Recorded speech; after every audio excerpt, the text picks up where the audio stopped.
Sa dagdag pa nating mga balita, mga kabombo, kuha muna tayo ng ulat mula sa ating himpilan. Mahigpit na seguridad ipinapairal na habang tumatakbo itong panahon ng kampanya dyan sa Cotabato City. At yan ay kaugnay pa rin ng nalalapit na halalan dyan sa Bangsamoro Region. May balita ang Star FM Cotabato.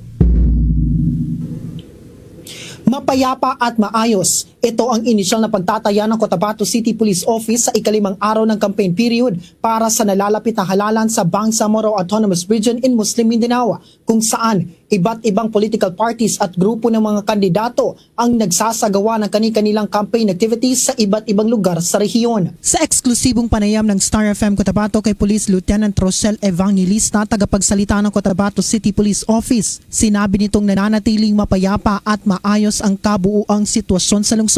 Ayon kay Police Lieutenant Evangelista, patuloy ang mahigpit na koordinasyon ng CCPO sa Commission on Elections, Armed Forces of the Philippines at local government unit upang tiyakin ang seguridad sa panahon ng kampanya. Kabilang sa ipinatutupad ng mga hakbang ang mahigpit na checkpoints, pagpapatupad ng gun ban at pagde-deploy ng mga pulis sa mga strategic areas. Nagbibigay rin ang pulisya ng kaukulang seguridad sa mga kandidatong nagsasagawa ng campaign activities sa lungsod. Dagdag pa nito, patuloy ding minomonitor ng kapulisan kung sumusunod ang mga kandidato at kanilang mga taga-suporta sa election laws, gayon din sa mga alituntunin at regulasyon ng COMELEC. Sa kasalukuyan, wala pa umanong inaitatalang election-related incidents o krimeng may kaugnayan sa halalan sa nasasakupan ng Cotabato City Police Office. So yung campaign period po dito mismo sa ating Cotabato City, so far it has been generally peaceful and orderly naman po. We continue ang pagmamonitor po namin, political activities po ng mga kandidato as well as yung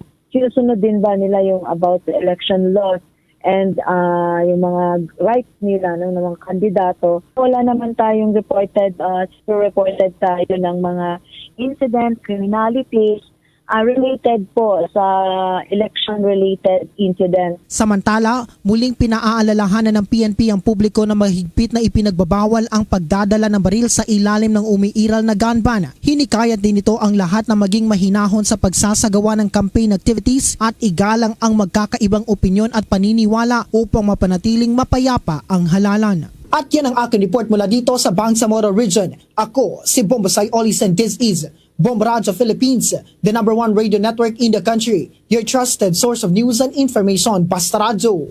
Bombo!